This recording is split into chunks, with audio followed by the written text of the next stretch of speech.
বেশ লম্বা সময় পর নিজেদের ফ্ল্যাগশিপ লাইনআপ জেড সিরিজের নতুন সাকসেসর স্মার্টফোন লঞ্চ করলো সিম্ফনি।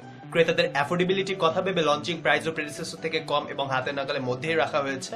মিড বাজেট স্মার্টফোন হলেও ডিভাইসটিতে দেওয়া হয়েছে দুর্দান্ত ক্যামেরা, অক্টাকোর প্রসেসর এবং ফুল এইচডি ডিসপ্লে। ভিউয়ার্স, চলুন তবে দেখে নিই কি পরিবর্তন এবং আপগ্রেড রয়েছে এক্সপ্লোরার Z7 এ এবং প্রাইস রেঞ্জ অনুযায়ী সেগুলো কতটা সুইটেবল। সবকিছু নিয়ে আমি রাফিদ রয়েছে আপনাদের সাথে এটিসি রেভলিউশন টিমের পক্ষ থেকে।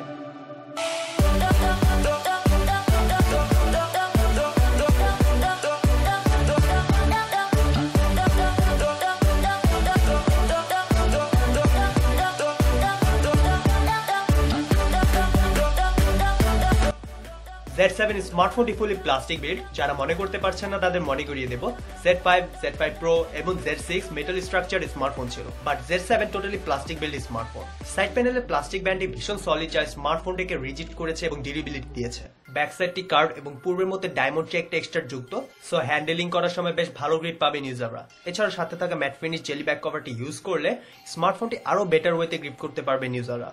ফ্রন্ট প্যানেলের ডিসপ্লে চারপাশে থাকা বেজেল গুলো বেশ ওয়াইড, যার কারণে ডিভাইসটির স্ক্রিন টু বডি রেশিও খুব হাই। একটি রিমুভেবল ব্যাটারি, দুটি মাইক্রো সিম কার্ড স্লট এবং একটি মাইক্রো এসডি কার্ড স্লট রয়েছে রিমুভেবল ব্যাক পার্টটি ঠিক নিচে। রিয়ার প্যানেলে থাকা ক্যামেরা মডিউলটি যথেষ্ট স্টাইলিশ এবং বড়। চারপাশে একটি সেফটি মেটাল রিম দেওয়া হয়েছে, সো দূর থেকে ক্যামেরার স্পেশালিস্ট ফোন বলেই মনে হবে। লার্জ ক্যামেরা ফ্রেমটির সাথে রয়েছে ট্রাইএলইডি ফ্ল্যাশ লাইট। স্মার্টফোনটি টোটাল সাইড প্যানেলটি এনগ্রাউন্ডিং টেক্সচার ডিজাইন দেওয়া হয়েছে, যার টপ প্যানেলে 3.5mm audio output port, IR blaster এবং মাইক্রো ইউএসবি পোর্ট রয়েছে। বটম প্যানেলে লাউড স্পিকার গ্রিল দেওয়া হয়েছে, যার কারণে লাউড স্পিকার মোডে গেমিং কিংবা ভিডিও দেখার সময় সাউন্ড অবস্ট্রেক হয়ে যেতে পারে। বরাবরের মতো অন স্ক্রিন সফট কিস থাকায় ফ্রন্ট প্যানেলের বটম চেইনে কোনো হার্ডওয়্যার ক্যাপাসিটি বাটন দেওয়া হয়নি। তবে Z6 এর মতো এবার একটি stylish oval shape notification light দেওয়া হয়েছে। সলিড বিল্ড এবং প্রিমিয়াম ডিজাইন যুক্ত স্মার্টফোনটি বেশ lightweight. স্মার্টফোনটির height 146mm with 74.5mm এবং থিকনেস 8.15mm।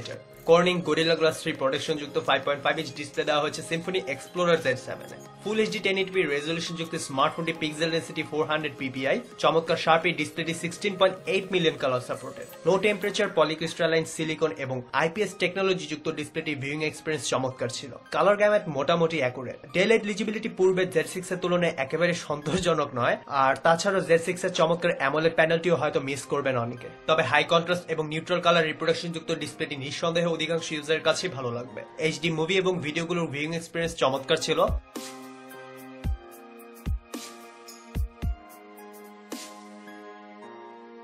পিক্সেল ডেন্সিটি বেশি হবার কারণে ডিসপ্লেটি বেশ শার্প মনে হয়েছে আমার কাছে, কোনো ভেগনেস ছিল না। এরপরও যদি প্রয়োজন মনে করেন তবে টেনশন করার কিছুই নেই, কারণ এবারও ডিভাইসটিতে দেওয়া হয়েছে মিরর ভিশন। প্রিসেট মোডগুলোর সাহায্যে ডিসপ্লে কালার টোন চেঞ্জ এবং কাস্টমাইজ করতে পারবেন ইউজাররা। এছাড়াও রয়েছে ডাইনামিক কন্ট্রাস্ট। স্মার্টফোনটি 5 ফিঙ্গার মাল্টিটাচ সাপোর্টেড। স্মার্টফোনটিতে দেওয়া হয়েছে মিডিয়াটেক MT6753 চিপসেট, 64 বিট এবং ARM Cortex A53 আর্কিটেকচার বিশিষ্ট 8টি কোর সমৃদ্ধ ট্রু অক্টাকোর প্রসেসর এবং এর কোর ক্লক স্পিড 1.3 GHz। এমনকি অন্যান্য দেশীয় ব্র্যান্ডগুলোর বেশ প্রাইসি ফ্ল্যাগশিপ স্মার্টফোনেও এই চিপসেটটি ইউজ করা হয়েছে, সো সেদিক দিয়ে এটি অবশ্যই দারুণ ব্যাপার যে একই চিপসেট Z7 এ দেওয়া হয়েছে। এর গ্রাফিক্স প্রসেসিং এর জন্য রয়েছে মালি T720MB GPU। এবার আসা যাক র্যামের ব্যাপারে, যেখানে স্মার্টফোনটি দুটি আলাদা ভেরিয়েন্টে রয়েছে। অপেক্ষাকৃত সাশ্রয় মূল্যে স্মার্টফোনটির একটি 2GB ভ্যারিয়েন্ট বাজারে পাওয়া যাচ্ছে।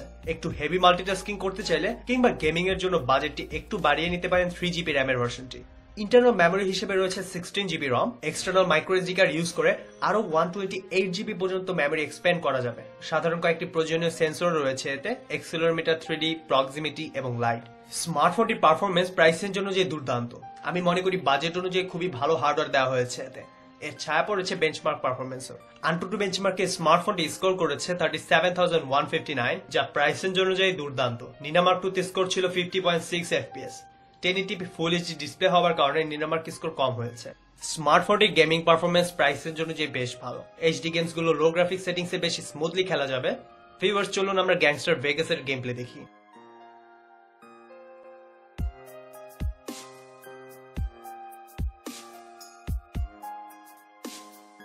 স্মার্টফোনটি 4G নেটওয়ার্ক কানেক্টিভিটি সাপোর্টে। কল কোয়ালিটি এবং সিগন্যাল রিসিপশন যথেষ্ট ভালো মনে হয়েছে। স্মার্টফোনটিতে পাওয়ার ব্যাকআপের জন্য দেওয়া হয়েছে 3000 mAh battery. Full HD 5.5 inch ডিসপ্লের জন্য ব্যাটারি ক্যাপাসিটি যথেষ্ট ছিল। নর্মাল ডে টু ডে ইউজে একদিনের বেশি ব্যাটারি ব্যাকআপ পাবেন ইউজাররা। এছাড়াও হেভি অনলাইন গেমিং কিংবা নেট ব্রাউজিং এ 7 থেকে 8 ঘন্টা পর্যন্ত অন স্ক্রিন টাইম ব্যাকআপ পাওয়া পসিবল। এক্সপ্লোর Z7 এর মার্শম্যালো অপারেটিং সিস্টেম যুক্ত ইন্টারফেসটি কভার করছে সিম্ফনি এর নিজস্ব একটি UI। যা অনেকটা স্টক ইউআই এর মতো, তবে স্টক থেকে কিছুটা কাস্টমাইজড। লক স্ক্রিন এবং অন্যান্য ট্রানজিশন অ্যানিমেশন গুলো খুবই সিম্পল, ইউআইটি খুবই কালারফুল এবং স্মুথ। একটি বিল্ট-ইন থিম ম্যানেজারও দেওয়া হয়েছে, যেখানে 4টি প্রিলোডেড থিমও পাবেন ইউজাররা। প্রতিটি থিমই বেশ নেফটি এবং কালারফুল। ইউজারের প্রয়োজন মতো অন স্ক্রিন সফট নেভিগেশন বাটনও চেঞ্জ করে নিতে পারবেন। কুইক লক স্ক্রিন ফিচারটি এনেবল করে নিলে জাস্ট নেটিভ হোম ডিসপ্লেতে ডাবল ট্যাপ করে ডিভাইসটি স্ক্রিন লক করতে পারবেন। মাল্টি জেস্টার সাবসেটিংস অপশন থেকে বিভিন্ন অন স্ক্রিন অ্যালফাবেট এবং ড্র জেস্টার এনেবল করে নিতে পারবেন ইউজাররা। যেমন ট্রিপল ফিঙ্গার সোয়াইপ আপ করলে ক্যামেরা চালু হয়ে যাবে, আবার সোয়াইপ ডাউন করলে স্ক্রিনশট ক্যাপচার করা সম্ভব হবে। মজার ব্যাপার হলো জেস্টারগুলো আলাদাভাবে কাস্টমাইজেবল। ওয়্যারলেস স্টক আপডেট পাওয়ার জন্য রয়েছে ওটি আপডেট অপশন।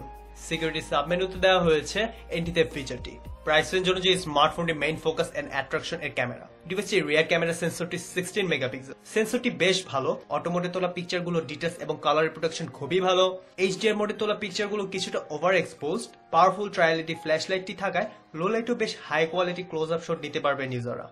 ক্যামেরা ইন্টারফেসে প্যানোরামা ছাড়া তেমন কোনো ইফেক্টিভ মোড কিংবা ফিল্টার্স নেই। ক্যামেরা ইউআইটি প্রিভিয়াস জেনারেশন ডিভাইসগুলোর মতো সিম্পল রাখা হয়েছে। ফোকাসিং স্পিড বেশ ফাস্ট, তাছাড়া ব্রাস্ট মোডেও বেশ দ্রুত পিকচার ক্যাপচার করা সম্ভব হবে। স্মার্টফোনটির ফ্রন্ট ক্যামেরাটি মাইন্ড ব্লোয়িং। খুবই ডিটেইলড এবং স্মুথ ফ্রন্ট ক্যামেরাটি দিয়ে ইউজাররা বেশ হাই কোয়ালিটির পিকচার ক্যাপচার করতে পারবেন।